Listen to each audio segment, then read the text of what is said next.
Taste the Daily. Pongal விடுமுறை முடிந்து மக்கள் சென்னை திரும்பும் நிலையில் விடியாத அரசின் அலட்சியத்தால் உளுந்தூர்பேட்டை சுங்கச்சாவடியில் கடும் போக்குவரத்து நெரிசல் ஏற்பட்டு பலரும் அவதியடைந்தனர். பொங்கல் கொண்டாட்டத்திற்காக வெளியூர் சென்ற மக்கள் பெரும்பாலானோர் ஞாயிறு அன்று கார், வேன், பேருந்து, இருசக்கர வாகனம் மூலம் சென்னை திரும்பினர். இதனால் உளுந்தூர்பேட்டை சுங்கச்சாவடியில் கடும் போக்குவரத்து நெரிசல் ஏற்பட்டது. இதனால் திருச்சி சென்னை GST சாலையில் 2 கிலோமீட்டர் நீளத்திற்கு வாகனங்கள் அணிவகுத்து அப்பகுதியை ஊர்ந்தபடி கடந்து சென்றதால் வாகன ஓட்டிகள், பயணிகள் கடும் அவதியடைந்தனர். விடியாத தாம்பரம் மாநகராட்சியின் அலட்சியம் காரணமாக பீர்க்கங்காரணை பொதுமக்கள் சுகாதார சீர்கேட்டால் அவதியுற்று வருகின்றனர். ஸ்ரீ சக்தி நகர் 5வது தெரு கழிவுநீர் கால்வாயில் குப்பைகள் நிரம்பியுள்ள நிலையில் நீண்ட நாட்களாக அக்கால்வாய் தூர்வாரப்படாமல் கழிவுநீர் தேங்கி நிற்கிறது.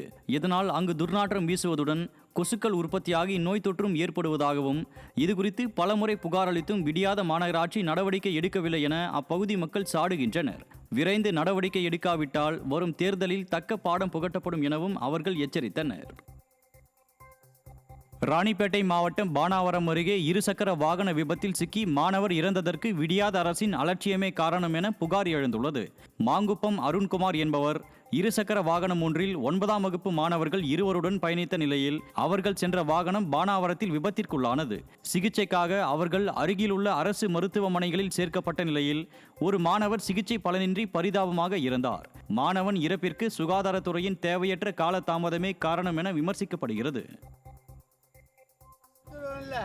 அப்படின்னு அரை மணி நேரம் அலக்கடிச்சு மருத்துவரே சிகிச்சை அளிக்கிற காரணத்தினால் ஆம்புலன்ஸ் வரல. ஆம்புலன்ஸ் அரை மணி நேரம் ஆயிடுச்சு. அதுக்கப்புறம் சோழிகை மருத்துவமனைக்கு போகணும். சோழிகை அரசு மருத்துவமனையில் எல்லா வசதியும் இருந்தும் அவனுக்கு சிகிச்சை அளிக்கல, இறந்துட்டான்னு சொன்னாங்க. தீயசக்தி திமுக அரசை கண்டித்து நாகை ஆட்சியர் அலுவலகம் முன் விவசாயிகள் ஆர்ப்பாட்டம் நடத்தினர்.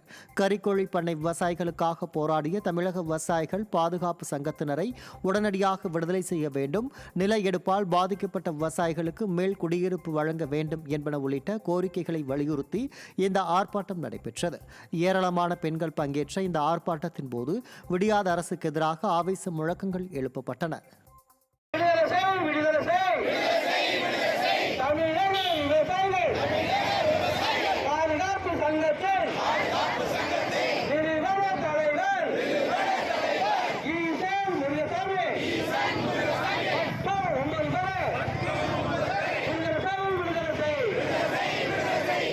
நாகை மாவட்டம் திருமருகல் ஒன்றியம் குத்தாலம் ஊராட்சியில் ONGC நிறுவனத்தில் இருந்து வெளி மாநிலங்களுக்கு அனுப்பப்படும் கச்சா எண்ணெய் கழிவுப் பொருளால் அப்பகுதி பொதுமக்களுக்கு வாந்தி, மயக்கம், கண் எரிச்சல், சுவாச கோளாறு போன்ற பிரச்சனைகள் ஏற்பட்டுள்ளது.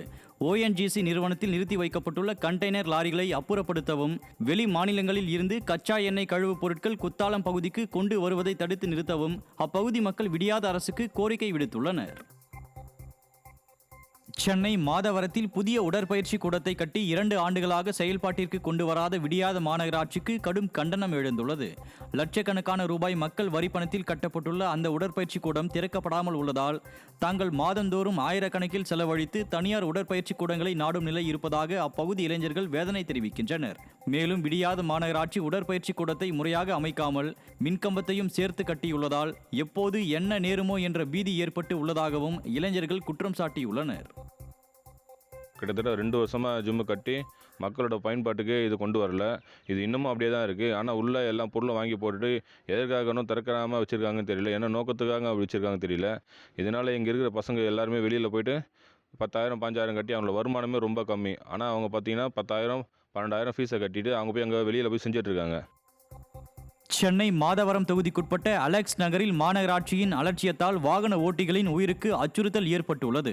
மழை காலத்தில் தண்ணீர் வெளியேற தோண்டப்பட்ட பிரம்மாண்ட பள்ளங்கள் மழை காலம் முடிந்தும் இன்னும் மூடப்படாமல் அப்படியே கிடைக்கின்றன. இதனால் இரவு நேரங்களில் இந்த பள்ளங்கள் தெரியாமல் வாகன ஓட்டிகள் தவறி விழுந்து படுகாயமடைந்து வருகின்றனர். உடைக்கப்பட்ட மழைநீர் கால்வாய்களும் சீரமைக்கப்படாததால் அப்பகுதியே போர்க்களம் போல காட்சியளிக்கிறது. அசம்பாவிதங்கள் நடக்கும் முன் போர்க்கால அடிப்படையில் பள்ளங்களை மூட வேண்டும் என விடியாத திமுக அரசின் மாநகராட்சிக்கு மக்கள் கடும் கண்டனம் தெரிவித்துள்ளனர். கள்ளக்குறிச்சி மாவட்டம் உளுந்தூர்பேட்டை புறவழிச்சாலையில் அடுத்தடுத்து 3 வாகனங்கள் மோதி விபத்தில் சிக்கியதால் சுமார் 3 கிலோமீட்டர் தூரம் போக்குவரத்து பாதிப்பு ஏற்பட்டது. பொங்கல் விடுமுறை முடிந்து மீண்டும் சென்னைக்கு ஆயிரக்கணக்கான வாகனங்கள் செல்வதால் கடும் போக்குவரத்து நெரிசல் ஏற்பட்டது. இந்த நிலையில் வாகனங்கள் ஒன்றன் பின் ஒன்றாக மோதி விபத்துக்குள்ளானதில் அதிர்ஷ்டவசமாக யாருக்கும் எந்தவித பாதிப்பும் ஏற்படவில்லை. புதுச்சேரி ரெட்டியார்பாளையம் பகுதியில் தனியார் உணவக ஊழியர் ஒருவர் தீக்குளித்த சம்பவம் பெரும் அதிர்ச்சியை ஏற்படுத்தியுள்ளது. சென்னையை சேர்ந்த வெங்கடேசன் ஒழுங்கு நடவடிக்கை காரணமாக 5 மாதங்களுக்கு முன் வேலையில் இருந்து நீக்கப்பட்டார். கடந்த 2 மாதங்களாக மீண்டும் வேலை கேட்டு நிர்வாகத்துடன் தகராறில் ஈடுபட்டு வந்த அவர் விழுப்புரம் புதுச்சேரி சாலையில் திடீரென பெட்ரோல் ஊற்றி தீ வைத்துக் கொண்டார். உடல் எரியும் நிலையில் உணவகத்தை நோக்கி ஓடி வந்த அவரை பொதுமக்கள் தண்ணீர் ஊற்றி மீட்டனர். படுகாயமடைந்த வெங்கடேசன் புதுச்சேரி அரசு மருத்துவமனையில் சிகிச்சைக்காக அனுமதிக்கப்பட்டுள்ளார்.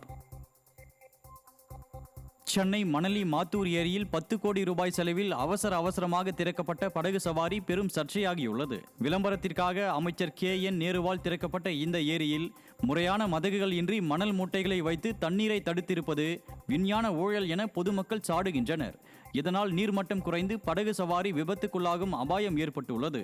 மேலும் ஏரியில் கழிவுநீர் கலப்பதால் துர்நாற்றம் வீசுவதாகவும் மக்களின் உயிரை பணயம் வைக்காமல் உடனடியாக நிரந்தர மதகுகளை அமைத்து ஏரியை தூய்மைப்படுத்த வேண்டும் என்றும் விடியாத திமுக அரசை பொதுமக்கள் வலியுறுத்தியுள்ளனர்.